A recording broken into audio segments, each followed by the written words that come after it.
Welcome to another episode of Bike Guys Off-Road. Today we're going to be riding Triumph Tigers in the Sierra Nevada mountains.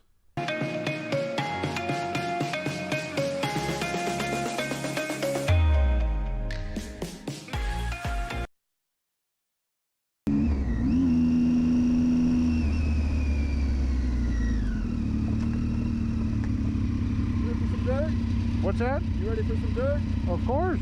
Let's do it.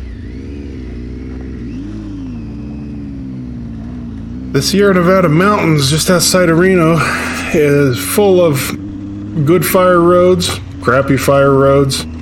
There's some good pavement. Some of the best street bike riding in the country is in this mountain range. It has a real variety of places to ride. This is Dog Valley Road, just coming out of Verdi, just outside of Reno. And we're going to ride this road up to Verdi Peak. Has pretty good views up there. Unfortunately, I didn't get the shot of the views from up there on this episode, but we'll be back. The important thing about riding roads like this is these big adventure bikes are heavy. That's no secret. Standing up, it lowers the center of gravity of the bike, and it helps you stay balanced. And if you notice these in pretty much every situation I'll be riding today, I'll be standing up once I get the wheels rolling and that sort of thing. That's an important thing to do, and the bigger the bike, the better, the more important it is.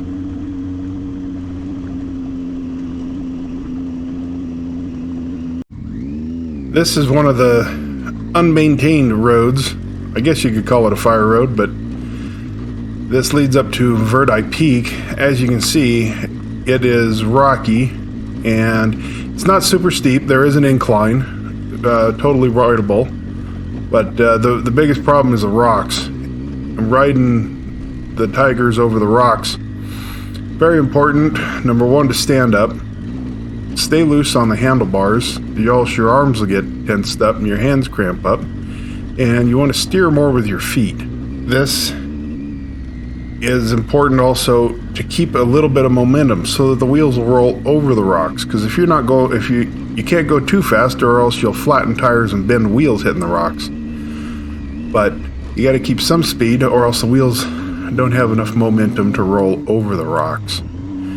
This was a fun section. Wasn't very long. It was fun going fast.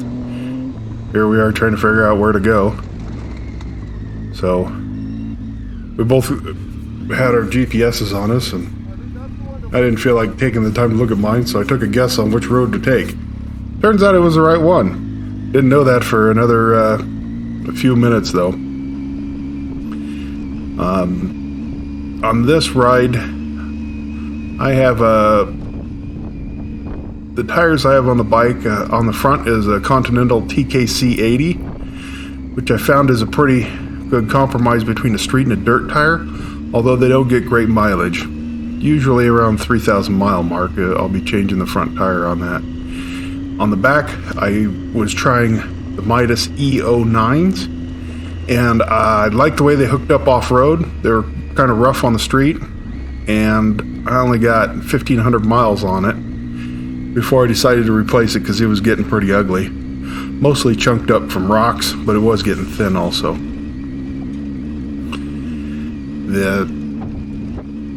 Both of these Tigers are equipped with GPR steering stabilizers. My personal preference are the Scots. Scots does not make a kit. Nobody makes a kit to put a Scots on the Tiger.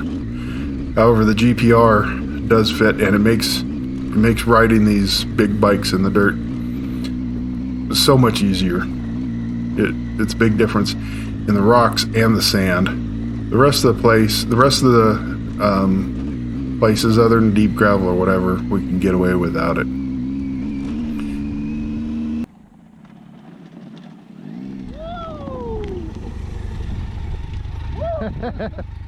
You're going a little faster than I wanted, but Yeah, that's what I thought.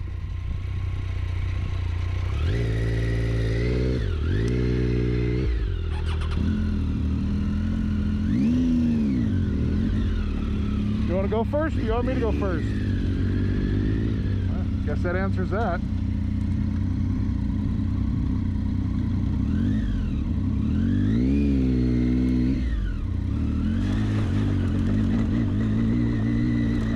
On this, I'm going to wait for Matt to go up this hill.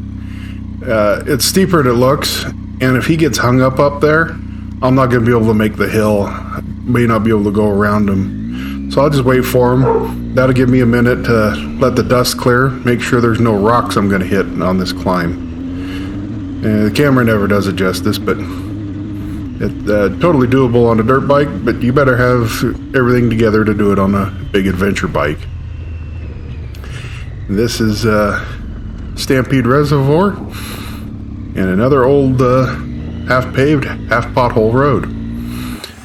Thanks for joining us for another episode of Bike Guys Off-Road. We'll ride with you next time.